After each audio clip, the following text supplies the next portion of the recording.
अस्सलाम वालेकुम dear students, अमज़ायद hair.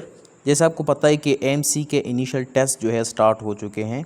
आज हम पार्ट 2 डिस्कस करेंगे 26 जुलाई के एक्सपीरियंसेस का। क्योंकि आज छुट्टी थी, आज कोई टेस्ट वगैरह नहीं था, तो हम कल के एक्सपीरियंसेस का पार्ट 2 आपके लिए बना रहे हैं। इससे पहले हमने एक और वीडियो बनाई थी कल के एक्सपीरियंसेस पे, ठीक है। तो उन क्वेश्चन को भी आप देख लें। ये नए क्वेश्चन हमने ऐड किए हुए हैं स्टूडेंट के एक्सपीरियंसेस से, तो इसको भी आप देख लीजिएगा।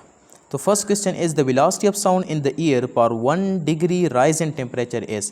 क्वेश्चन का सिंपल मतलब ये है कि 1 डिग्री राइज जब भी टेम्परेचर में आता है तो साउंड की वेलोसिटी कितनी इंक्रीज़ होती है। तो वो हमारे पास है 0.61 मीटर पर सेकंड। या आप उसका फार्मूला भी देख ले, पूरा डिराइव किया हुआ है, ठीक है।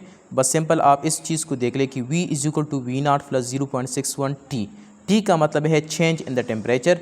जितना भी चेंज इन टेम्परेचर आएगा उसके अकॉर्डिंग इंक्रीज़ होगा, ठीक है। नेक्स्ट क्वेश्चन हमारे पास है question number 2, unloading the prong of a tuning fork with wax it's frequency S. तो इसकी फ्रीक्वेंसी डिक्रीज़ होती है। जब भी आप ट्यूनिंग फोर्क पे आप वैक्स लगाते हैं तो फ्रीक्वेंसी क्या होती है, डिक्रीज़ होती है। द रीज़न इज़ कि फ्रीक्वेंसी ऑफ ट्यूनिंग फोर्क जो है वो इन्वर्सली रिलेटेड होती है उसके मास के साथ। इधर एक्सप्लेनेशन सारा डिटेल मैंने मेंशन किया हुआ है, इसको आप आराम से पढ़ ले, आपको समझ आ जाएगा, ठीक है। मैं सिंपल समझाता हूँ आपको। तो जब वैक्स आप ऐड करते हैं तो मास क्या हो जाता है, इंक्रीज़ हो जाता है। ज़ाहिरी बात है, जब वैक्स के बगैर ट्यूनिंग फोर्क के फोर्क होंगे तो वो कम मास के होंगे। जब आप वैक्स अप्लाई करेंगे तो मास ज़्यादा हो जाएगा।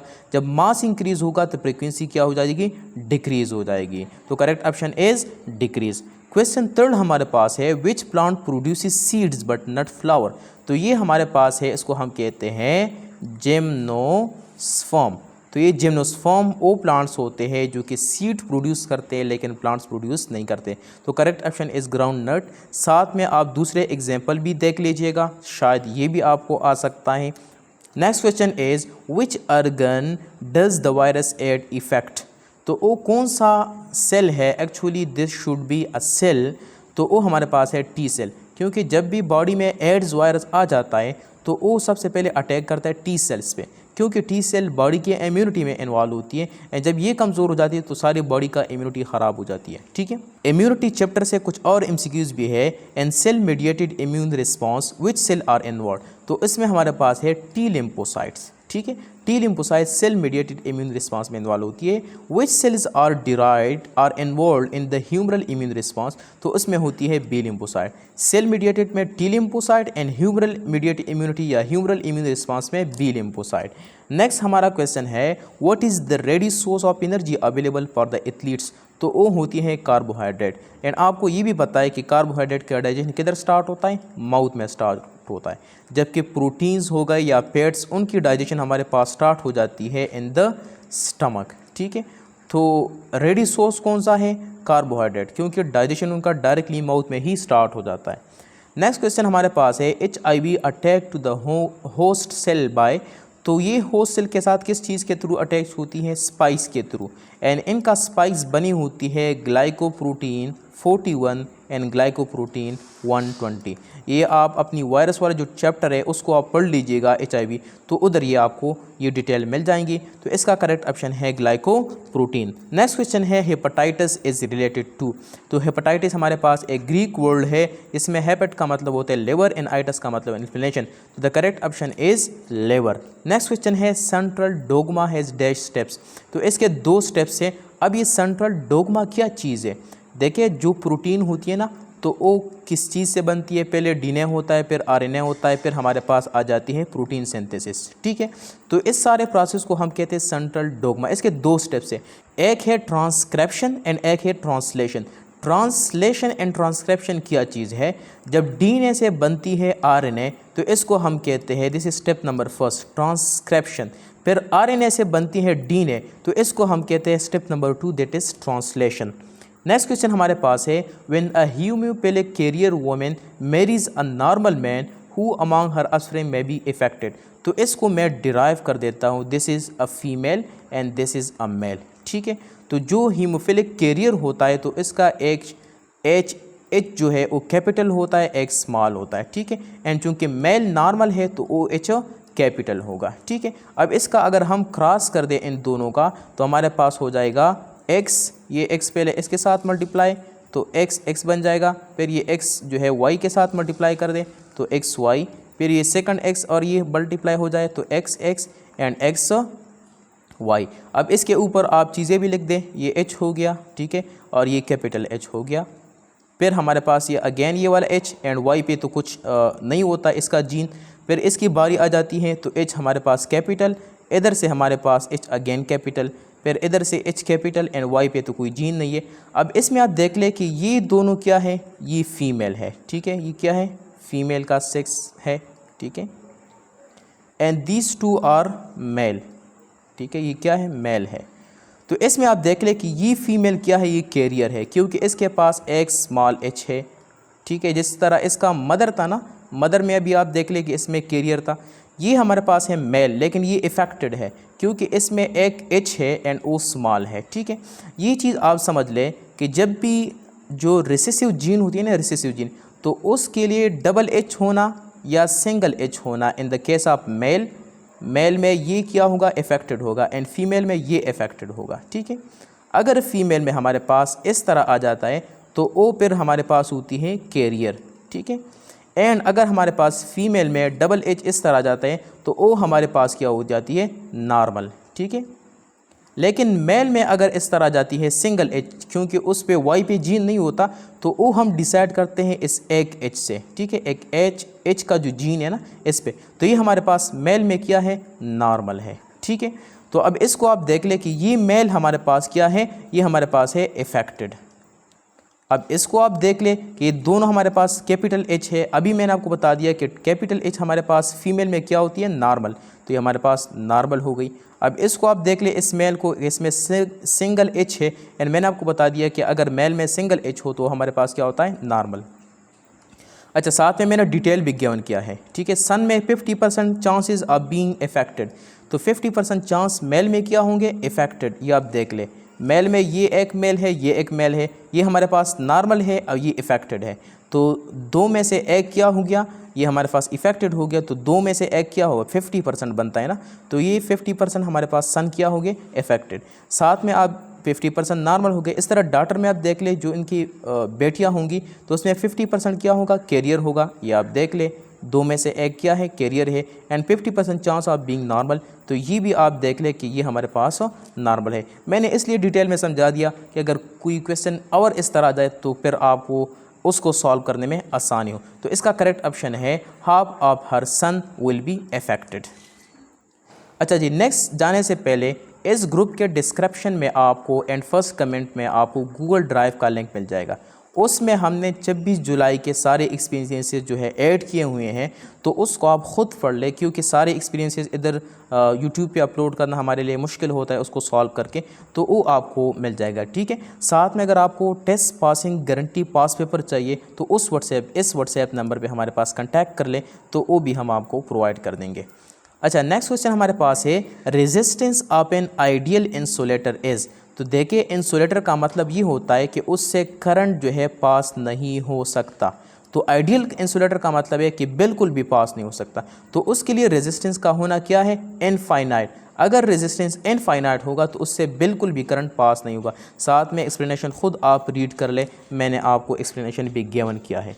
नेक्स्ट क्वेश्चन है, there are 30 passenger in a bus, 2/3 of them are women are man, what is the percentage of the women. तो 30 हमारे पास है टोटल, उसमें है 2/3 क्या है, मैन है। तो 2/3 का क्या मतलब हो जाएगा, 2/3 multiply by 30 is equal to 20। तो इसका मतलब है 20 हमारे पास क्या है, मैन है। अगर 20 मैन है तो 10 हमारे पास क्या हो जाएंगे, वो वुमेन हो जाएंगे, ठीक है। अब हमें क्वेश्चन में ये पूछा गया है कि इस वुमेन का यानी ये 10 का जो परसेंटेज है वो निकाले। तो परसेंटेज निकालना आपको आता है, तो 10 हमारे पास ये वुमेन हक का हो गया, divide by total multiply by 100%। इसको आप सॉल्व कर लेंगे तो आपके पास आएगा 33.33। नेक्स्ट क्वेश्चन है, oxidation state of an element in the free state. तो ये आपने याद रखना है कि जितनी भी एलिमेंट है फ्री स्टेट में उनकी ऑक्सीडेशन स्टेट 0 होती है, ठीक है। अब मैं आपको मिसाल से समझाता हूँ। ये हमारे पास है हाइड्रोजन, ठीक है, H2 हो गया या जो भी है, या H हो गया, तो इनका अब क्या होगा, इनका ऑक्सीडेशन स्टेट हमारे पास होगा 0। ठीक है। इस तरह आप ऑक्सीजन कह लें तो ऑक्सीजन का भी होगा 0। लेकिन अगर मैं आपको कह दूं कि H2O में ऑक्सीजन का क्या ऑक्सीडेशन स्टेट है तो फिर आपने ये नहीं कहना कि 0 है। क्यों? ये प्री स्टेट में नहीं है, ये कंपाउंड है एक दूसरे के साथ मिली हुई, दूसरे एलिमेंट के साथ। तो इसमें आप देख लें कि इसमें हाइड्रोजन पे क्या होता है +1, तो 2 के लिए +2 हो गया। अब ऑक्सीजन में -2, तो अब इस स्टेट में हाइड्रोजन एक हाइड्रोजन पे हो गया +1 एंड एक ऑक्सीजन पे हो गया -2। ठीक है, समझ आ गई इस बात की। तो ऑक्सीडेशन स्टेट प्री स्टेट में तो हमारे पास 0 होता है, लेकिन जब वो कंपाउंड किसी और एलिमेंट के साथ मिल जाता है तो फिर 0 नहीं होता। Studying of aging is called gerontology, simple सी चीज़ है। Next question is we prepare fruits dash sweets. तो इधर आपने करेक्ट प्रीपोजिशन लगाना है, तो इसमें हमारे पास करेक्ट प्रीपोजिशन बनता है टू। स्टूडेंट की तरफ से मुझे तो ये ऑप्शन मिले थे, लेकिन इनमें कोई ऑप्शन करेक्ट नहीं है। अगर आपको आ जाए तो फिर आपने टू सेलेक्ट करना है, अगर टू भी नहीं है तो फिर आप ओवर की तरफ चले जाए। ठीक है तो सारे गलत, लेकिन ये ऑप्शन थोड़ा सा मतलब सूट करता है। तो अगर टू नहीं है तो फिर आप इसकी तरफ जाए, लेकिन करेक्ट ऑप्शन मैंने आपको बता दिया कि टू है। ओवर, ऑन, बाय, इनमें कोई भी करेक्ट ऑप्शन नहीं है।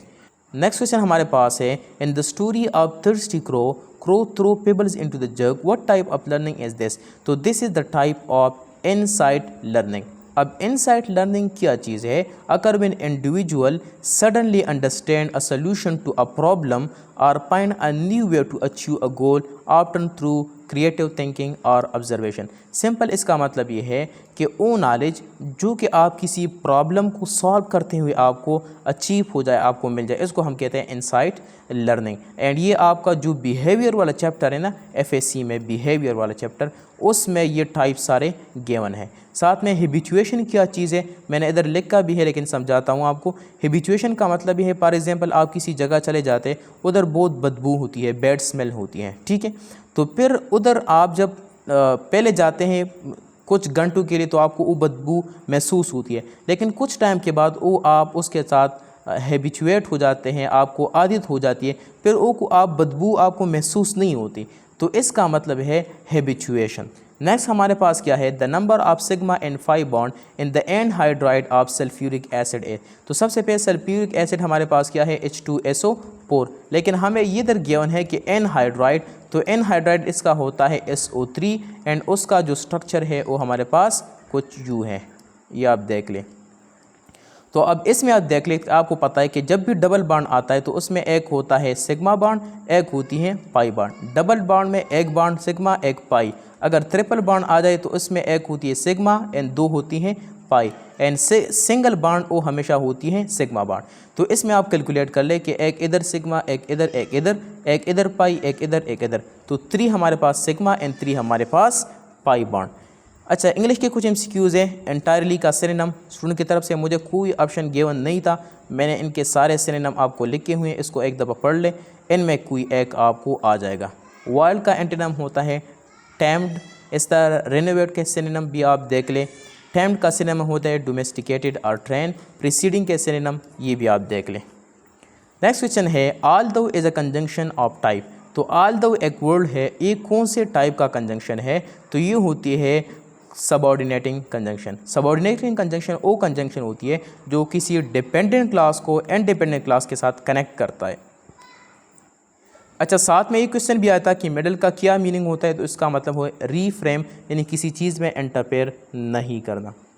अच्छा, स्टूडेंट की तरफ से कुछ इम्पॉर्टेंट टॉपिक्स है आपको कवर करने के लिए, तो उनकी भी आप कवर कर ले। एक है ऑर्गेनिक केमिस्ट्री, पूरा सेकंड ईयर का जो ऑर्गेनिक केमिस्ट्री है उससे बहुत सारे MCQs आ रहे हैं, स्पेशली जो कार्बोक्सिलिक एसिड हो गया या अल्डिहाइड, इनकी टू, ये सारी चीज़ें, अल्कोहल हो गया। कल जो हमने वीडियो अपलोड की उसको आप देख लें कि उसमें भी हमने ऑर्गेनिक केमिस्ट्री से बहुत सारे MCQs उधर सॉल्व किए थे, तो उसको आप ज़रूर पढ़ लीजिएगा। ठीक है, रीप्रोडक्शन वाला चैप्टर पढ़ लें। कार्बोहाइड्रेट, ये कल भी मैंने ये टॉपिक आपको दिया था कि इसमें आपने मोनोसेकेराइड, डाइसेकेराइड एंड ट्राइसेकेराइड जो है उसके एग्जाम्पल देखने हैं। फिर डाइसेकेराइड में लाइक सक्रोज हो गया, तो फिर सक्रोज का मोनोमर्स कौन से हैं। ठीक है, इस तरह जो दूसरे डाइसेकेराइड उसको भी आप पढ़ लें। मोनोसेकेराइड के क्या एग्जाम्पल है? फ्रक्टोज है, गैलेक्टोज है, ग्लूकोज है। इस तरह डाइसेकेराइड के कौन कौन से एग्जाम्पल है, ठीक है, वो सारे पढ़ लें। साथ में ये वाला चैप्टर जेरंड हो गया, sentence correction, compound in complex sentence. आपको एक सेंटेंस गिवन होगा, उससे आपसे पूछा जाएगा कि ये सिंपल सेंटेंस है, कंपाउंड है, कम्प्लेक्स है या कंपाउंड कम्प्लेक्स है। ये 4 टाइप ऑफ सेंटेंसेस है, इसको आप पढ़ लें। सिनोनिम एंटोनिम्स अभी आपके सामने आ गए। एम्ब्रियो वाला टॉपिक पढ़ लें, डायमेंशंस पढ़ लें, मोल एंड कार्बोक्सिलिक एसिड में इसका आप एसिडिटी चेक कर ले कि कौन सा एसिड जो स्ट्रॉन्ग है, फिर उसके जो डिराइवेटिव्स है उसको आप पढ़ लीजिएगा, ठीक है। साथ में रेडियन एंड स्टेरेडियन वाले एक टॉपिक है, ये आपके फर्स्ट ईयर फिजिक्स में, तो उसको पढ़ लें। तो थैंक यू सो मच। कल इंशाल्लाह आपको एक और वीडियो जो है आपके लिए लेके आएंगे, लेकिन आपसे एक ही रिक्वेस्ट है, ये सारी जो जितनी भी हम मेहनत करते हैं सिर्फ आप लोग के लिए करते हैं, तो फिर आपने इस वीडियो को लाइक भी करना है, इस वीडियो पे आपने एक प्यारा सा कमेंट करना है, इस वीडियो को आपने जितने भी आपके एमसी ग्रुप वगैरह उसमें सब में आपने शेयर करना है। अगर आपको टेस्ट पासिंग गारंटी पास पेपर चाहिए तो इस नंबर पे व्हाट्सएप कर दें, हम आपको शेयर कर देंगे। साथ में जिस तरह मैंने स्टार्ट में बता दिया कि गूगल ड्राइव लिंक जो है आपको मिल जाएगा, उसमें हमने सारे जो 26 जुलाई के एक्सपीरियंसेस है उस हमने ऐड किए हुए हैं, तो वो भी आपको मिल जाएगा, ठीक है। Thank you so much. अल्लाह हाफिज़।